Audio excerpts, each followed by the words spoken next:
She taken? Han Solo, someone who grew up dreaming of one day getting to be a part of this outlaw world. Heard about a job. Big shot gangster. Putting together a crew. You in?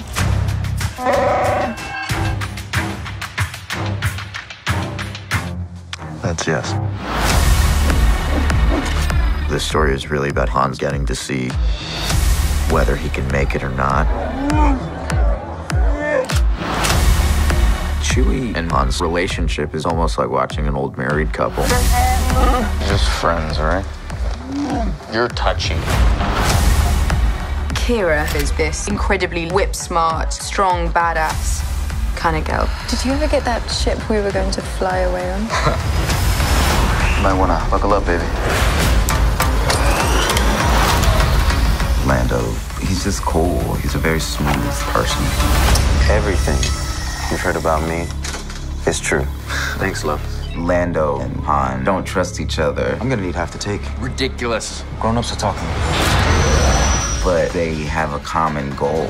This is a precision job. Everybody plays their part. My character does teach Han a thing or two. These people are not your friends. Get your presumptuous ass out of my seat. If you're gonna be a criminal, Starting the clock, 9.6 to the bridge. I'm a good example of the codes you gotta live by. Some of those rub off on Han. Let me give you some good advice. Trust no one. You will never be disappointed.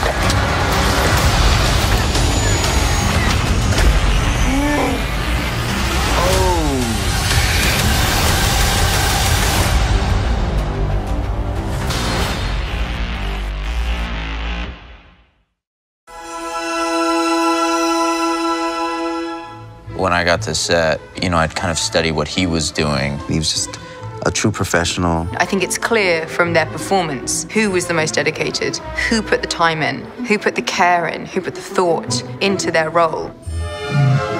That's Chewbacca.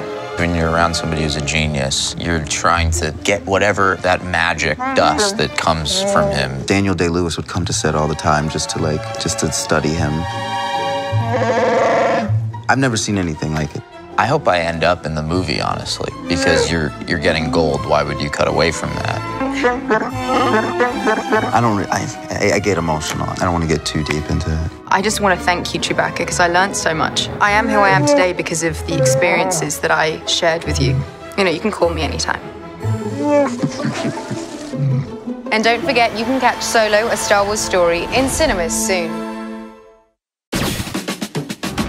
Hey, I'm Donald Glover, and this is the Millennium Falcon. Come on, let me show you around. These are the living quarters. One of my favorite places on the ship. Everything's patent leather. We got the sound system. It's pretty great. You don't want to touch any of this. Up here, we have the guest quarters. Pretty awesome space. Over here, we have one of my favorite places on the ship, food and coffee bar. Make you a drink if you want,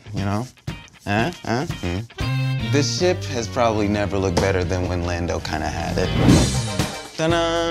This is where the magic happens. We got everything here. These pillows are made from actual Kajak hair. That's not easy to get. Listen to some tunes if I want to. But I think the coolest part of this entire ship is in here. The cape room. I got every cape, okay? I got an everyday cape, sister's wedding cape, intergalactic President's Day cape. This is just if someone gets cold cape. I got everything you could probably ever ask for in here. And here is the cockpit. Here we are, in the cockpit. You made it. Over here, we have the sliders, light up buttons, but I think the coolest part of this ship has to be the hyperdrive. And you get into hyperdrive like this.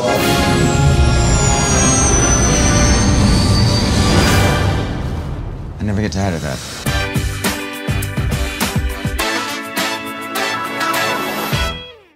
Hi, I'm Valerie. Okay, sci-fi fans, I've got some Star Wars trivia for you. Did you know that when Star Wars was originally released, less than 40 theaters agreed to book showings of the movie after its release date was moved up to before Memorial Day? Around the same time, 20th Century Fox was going to release an eagerly anticipated adaptation of a best-selling book called The Other Side of Midnight, which theaters were eager to show. Fox then stipulated that any theater showing The Other Side of Midnight must also show Star Wars. Needless to say, Star Wars eventually became the highest-grossing movie ever made up to that time, while The Other Side of Midnight didn't even break the $25 million mark. Can you believe it? During filming, actors like to get in the zone with their character, but sometimes they can take it too far. While filming Guardians of the Galaxy, they had to do several takes of some scenes because Chris Pratt kept making pew-pew sounds when he fired his ray gun. It also seems that Ewan McGregor had the same problem while filming Star Wars Episode I: The Phantom Menace.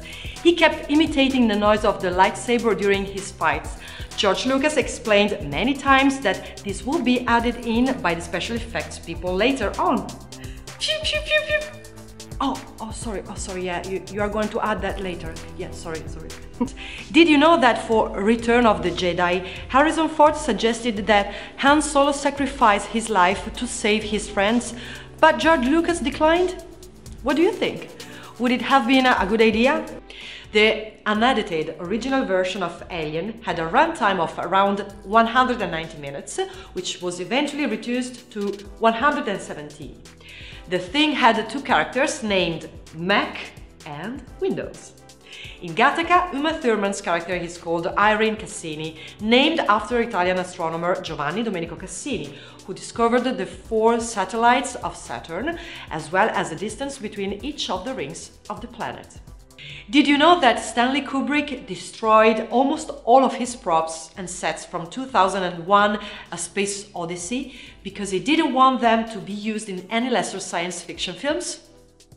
The spacesuit costumes in Ridley Scott's Alien were so poorly ventilated that the cast was passing out from CO2 inhalation.